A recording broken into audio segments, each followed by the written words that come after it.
Hi, I'm Euge Valovirta, and this one is about CELESTION G12-T75 speakers. Probably the most polarizing speaker of all time, but also the most popular, which is kind of like, huh? I've had T75s in my cabinets for years back in the day. But I've never, as far as I remember, I haven't recorded with them.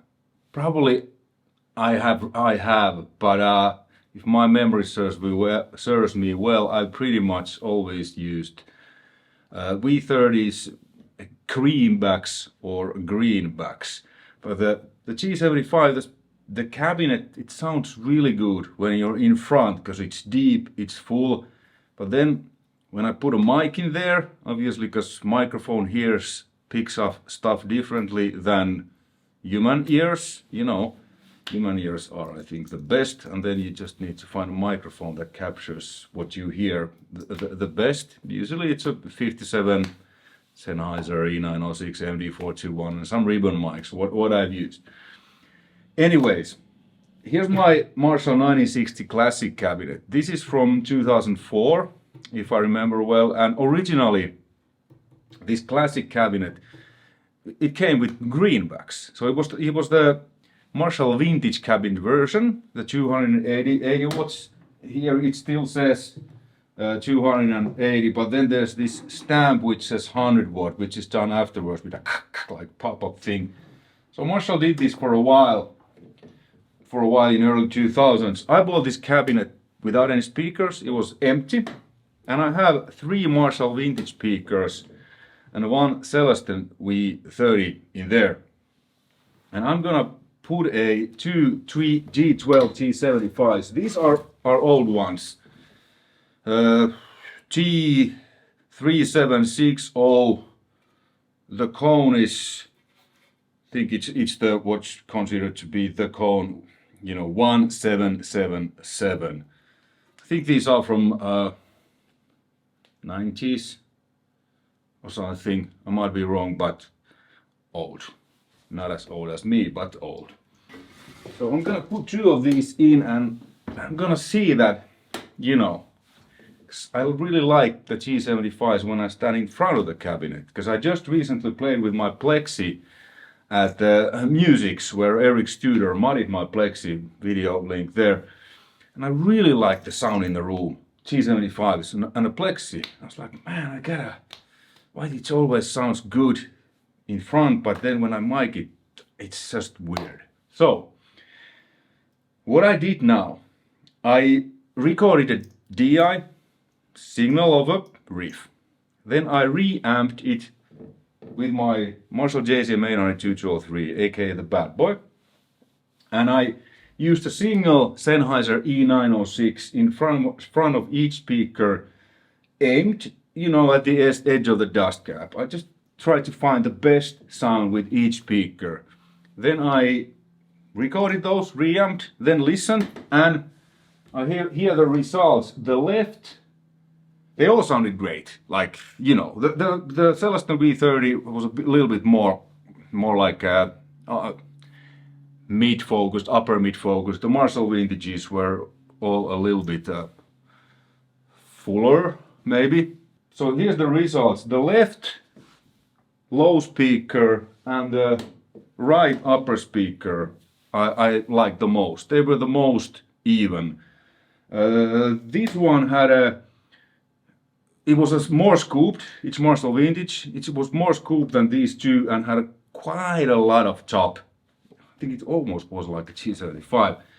And the CELESTION V30, which I've used a lot, it was just a little like this compared to these, because I haven't really compared. Believe it or not, I haven't compared. I've just always put a mic in front of the CELESTION V30 or one of the Marshalls. So here you can see, here's 2 Marshall Vintages, CELESTION V30 and a Marshall Vintage. These 2 Vintages that I like the most, they are actually from 2020, I think. I bought them 4 years ago from a shop close to Marshall. I'll put their link to their website. I think they're somehow associated with Marshall, because every now and then, you know, they sell these, like, okay, we have 6 Marshall vintages or 6 CB75s made specifically for Marshall or whatever. And I checked that they're located quite close to Marshall's factory, so, you know. So I bought these via eBay. This one is from the 90s. That was the least favorite of mine, believe it or not. It was kind of like, almost like Justice for All, like quite scooped and a lot of bite. Might work to, you know, some amps. With the 800 I felt it was a bit too much. But these two, the new Marshall vintages, or new, 4 or 5 years old, I've probably broken them in pretty well, like all of these. So these were my favorites. So I'm gonna take out the Marshall vintage from the 90s. Some may call that heresy, but that's the, you know, the best golden era, 80s and 90s. I don't care. I only care how it sounds, whether it's old or new. And then I'm gonna take out the CELESTION Vintage 30, which sounded great also, but I just like the Marshall Vintage. It's a bit more, a bit more fuller.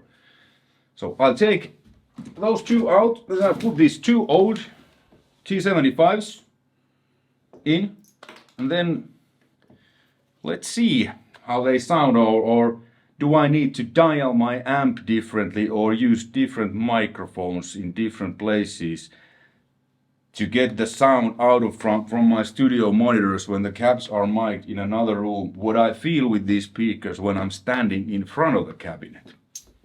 Alright, so now there's the 2 T75s and the 2 Marshall vintage speakers in the cabinet.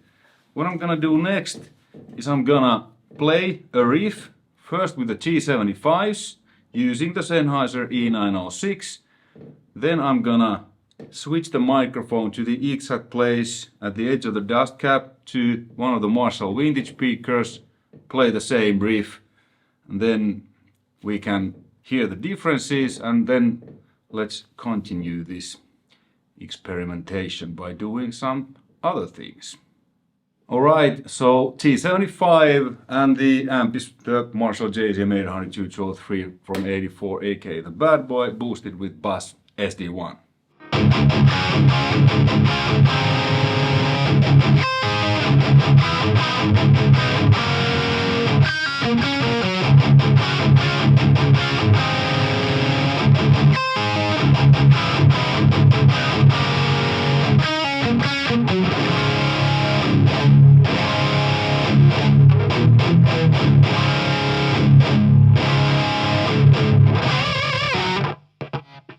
Okay, now it's the Marshall Vintage V30, same riff.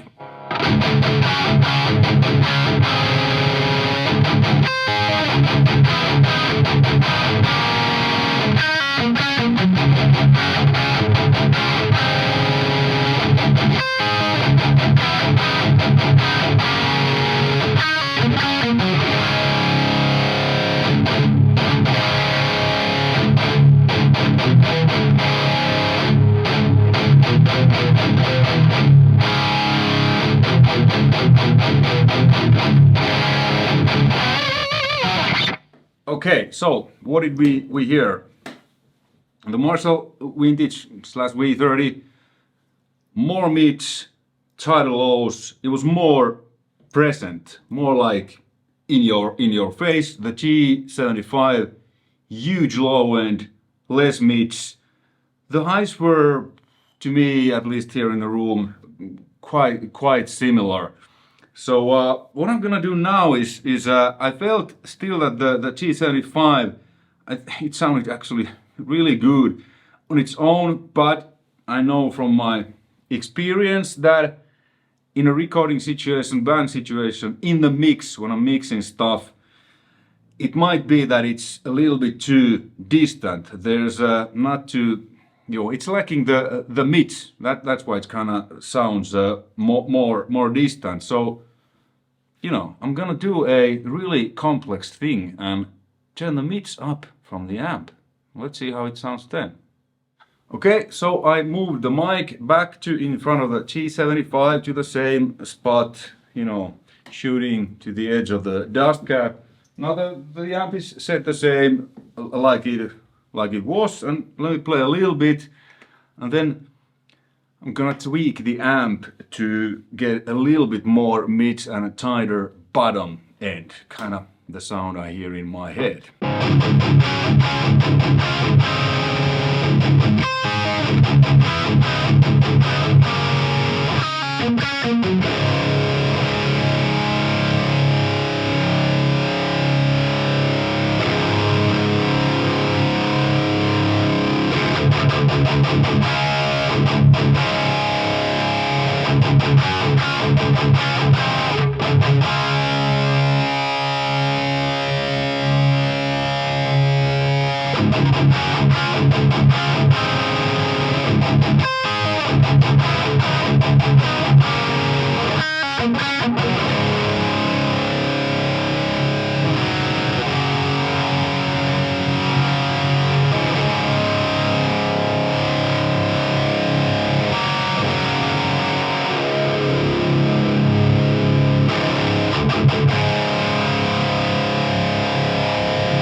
Pretty familiar sound, right?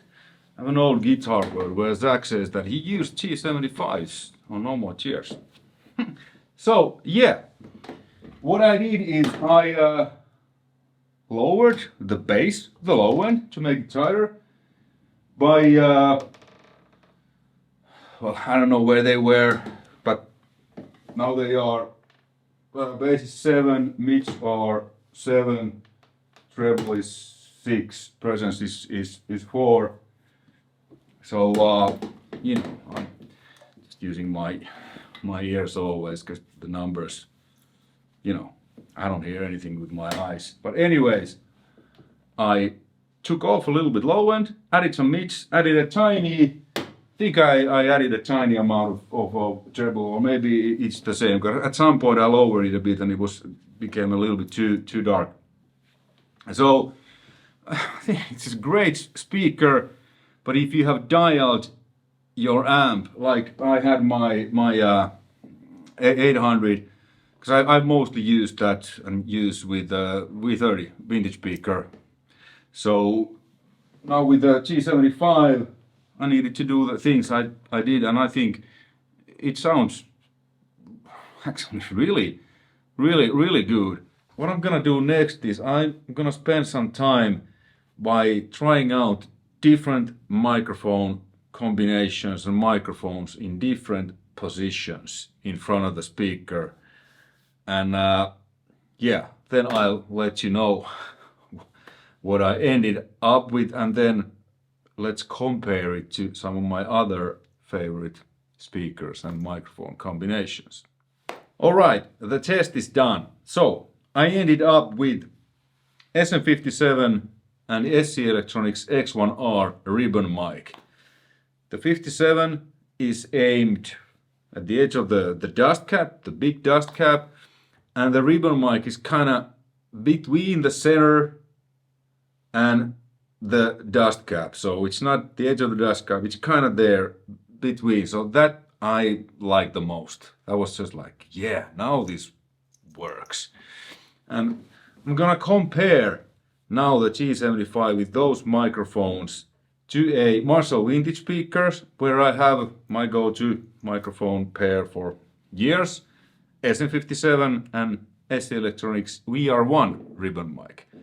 And I'm also gonna compare another one of my favorite speakers and combinations, Creamback 65M, mic'd with Sennheiser MD421 and E906. Okay, let's start with the G75, then I move to V30, then to Creamback 65, then V30, and let's end with the G75.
Alright, let's do this once more with the Plexi 1959 hand wire. It's been modded and I have a super overdrive in front.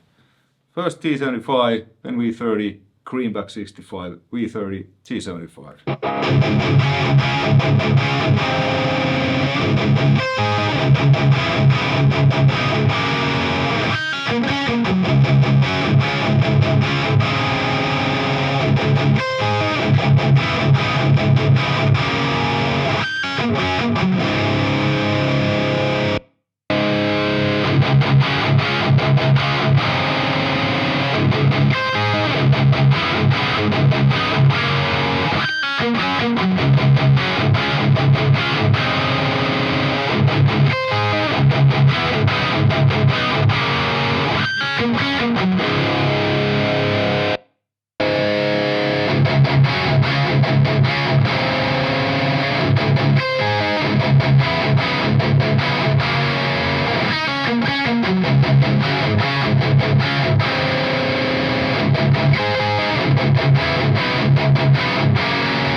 And last but not least, let's blend in the T75 with V30 and with Creamback 65.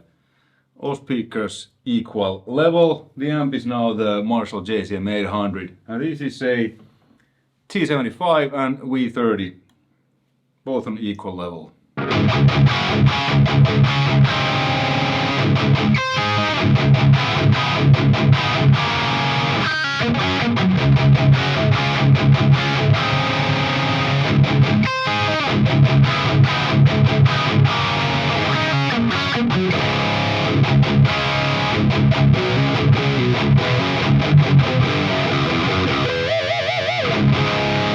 Wow, I really like that.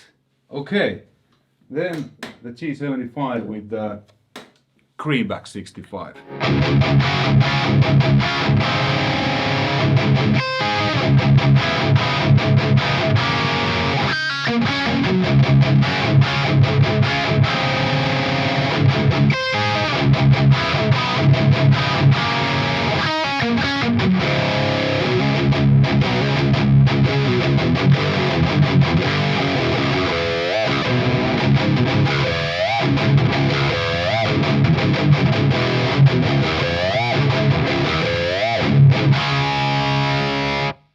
Wow. Conclusion. I think T75 is actually a really good speaker. I'm glad that I took the time to really get into this. So yes, it's not as in your face and like V30 or Creamback or Greenback, which I didn't use on this video, but it definitely has its place. It's big, it's huge, it sits a little bit behind, so in a recording situation I could easily, imagine me using it. Let's say if I have the V30s on rhythm guitars like this, maybe I want to add some additional guitars, some layerings that sits kind of behind naturally without me needing to use any like a reverb to put them back, or EQ, because the brighter whatever it is, it sounds more in your face, the darker. But T75 isn't darker, but the mids are, so that it kind of sits a little bit behind. You can get huge guitar sounds, because not always V30 is the best option, but T75 could easily be what you or what I I'm looking for certain productions. And blending that, man, I mean, I blended now that with V30 and CB Creamback 65, and it just adds this depth. Like V30 is here blending in they were equal level. That it just add this depth to V30 and to Creamback 65, which I think was great. Probably we're gonna use that a lot in the future. Huge Valovirta does huge guitar sounds. So yeah, in my opinion, I think I said that. Great speaker, just need to find a correct microphones, tweak the amp settings probably from what you're used to, let's say with V30, and it works great. Hopefully you found this interesting and informative. Thanks for watching. Until next time, take care. Bye.